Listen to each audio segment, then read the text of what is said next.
La nomination de Birahima Téné Ouattara au poste hautement stratégique de ministre d'État, ministre de la Défense, a suscité quelques grincements des dents.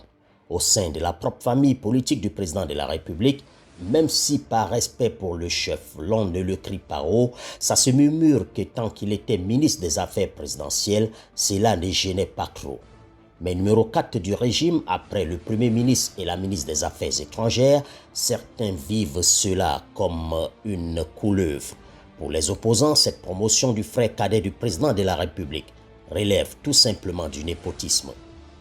Mais dans ma position d'analyste, je me dois d'aborder les sujets sans passion et surtout en faisant appel à des faits qui nous conduiront à une meilleure compréhension de la problématique posée. Constitutionnellement, la nomination des ministres en Côte d'Ivoire relève des prérogatives du président de la République. Il n'est tenu de respecter aucun critère dans son choix et la loi ne lui impose aucune restriction. En nommant donc son frère dans le gouvernement, le président Ouattara ne viole aucune législation ivoirienne. Ce qui devrait intéresser les Ivoiriens, c'est la capacité des personnalités désignées à bien gérer les départements qui leur sont confiés. Et sur ce terrain-là, j'ai découvert par différentes sources que Téné Birahima Ouattara n'est pas un nouveau venu dans le domaine dont il a désormais la charge. Mes investigations me permettent d'affirmer que depuis une décennie, au poste de ministre des Affaires présidentielles, Téné Birahima Ouattara s'occupait également des questions de renseignement, de sécurité et de défense. Il siégeait d'ailleurs au Conseil national de sécurité. Je me suis entretenu avec plusieurs hauts cadres de la présidence de la République et même de l'administration ivoirienne et tous sont unanimes. Photocopie, comme on l'appelle, est un homme de grandes compétences. En réalité et à l'analyse, ce que beaucoup voient comme une promotion est même plutôt une forme de rétrogradation pour le frère du président, qui perd en influence. Au poste de ministre des Affaires présidentielles, il était au cœur même du pouvoir et rencontrait le président de la République au moins une fois par jour. Il était en effet au courant de tout et était consulté parfois sur pratiquement tous les sujets sensibles, ce qui ne sera sûrement plus le cas maintenant qu'il a quitté le palais où se trouvaient ses bureaux. Alors qu'il entame son dernier mandat, il semble qu'Alassane Ouattara ait voulu en effet permettre à son frère de démontrer ce qu'il vaut réellement aux Ivoiriens, plutôt que de rester à l'ombre de son aîné, où son apport et ses qualités n'étaient connus que par un cercle restreint d'initiés. Certains ont aussi reproché au président Ouattara la présence dans le nouveau gouvernement de deux de ses gendres. Là aussi, restons sur l'essentiel et ne faisons pas dans l'émotion. Rien n'interdisant juridiquement la nomination de membres de sa famille, je vais donc m'attarder sur la qualité des concernés. Plusieurs fois directeur général de grandes entreprises ivoiriennes et expert en audit au sein des firmes internationales majeures, à l'instar d'Arthur Andersen ou encore France Télécom, Bruno Nabagné Koné était déjà ministre quand il a entamé une idylle avec une des nièces du président Ouattara qui a débouché sur un mariage. Celui que l'on présente comme le deuxième gendre ministre est un brillantissime et fortuné avocat.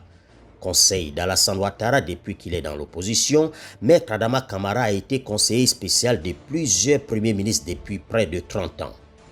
Pour tous ceux qui connaissent cet homme charmant et très discret, c'est moins sa présence dans le gouvernement qui surprend que le temps qu'on a mis à lui confier des responsabilités plus importantes. Même si comparaison n'est pas raison, ce n'est pas la première fois en Côte d'Ivoire que des parents et proches d'un président de la République sont présents dans la haute administration. Sous Gbagbo, sa sœur et au moins un de ses gendres occupaient des hautes fonctions, officielles ou officieuses. On se souvient comment Stéphane Kipré, époux de l'une des filles de Laurent Gbagbo, est devenu multimilliardaire en un temps record, grâce à son appartenance à la famille présidentielle. Présidente du groupe parlementaire FPI à l'Assemblée nationale, l'épouse de Laurent Gbagbo était la numéro 2 de facto du régime, Mamadou Koulibaly n'étant qu'un simple président du Parlement par procuration, par pudeur d'avoir l'épouse du président de la République au perchoir.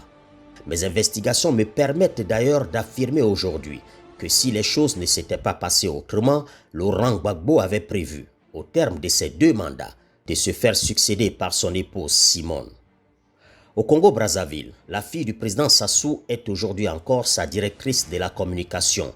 Un gendre du même président, Hugues Nguélé Ndélé pour ne pas le citer, a été maire de Brazzaville puis ministre. Au Gabon, Ali Bongo fut des années ministre de la Défense de son père dans un gouvernement qui comptait également Jean Ping, gendre d'Omar Bongo. Au Togo, avant de succéder à son père, Faure Gnassingbé était ministre. J'entends bien ceux qui me répondront que ces exemples africains ne sont que des dictateurs qui ne sauraient constituer des modèles pour le démocrate Ouattara.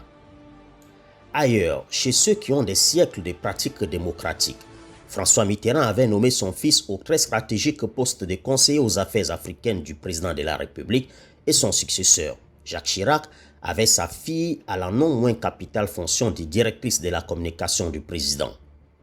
Outre-Atlantique, le président Kennedy avait son frère Bobby Kennedy comme ministre de la Justice dans son gouvernement. Dans l'administration Trump, son gendre Jared Kushner était conseiller à la Maison-Blanche avec rang de ministre. L'épouse de ce dernier, Ivanka Trump, était elle-même conseillère à la présidence de la République. Sans aller plus loin, nous pouvons donc affirmer que la pratique est plutôt très répandue, d'autant plus qu'elle ne viole aucune loi. La Côte d'Ivoire d'Alassane Ouattara n'inaugure donc rien dans ce domaine.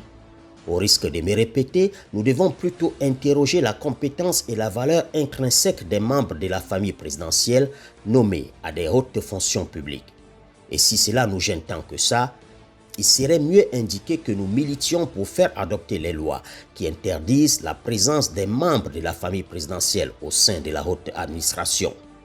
Mais avant cela, condamner ce qui n'est pas interdit relève de l'émotion, et lorsque l'émotion entre par la porte, la raison s'échappe par la fenêtre. Ce qui est vrai est vrai.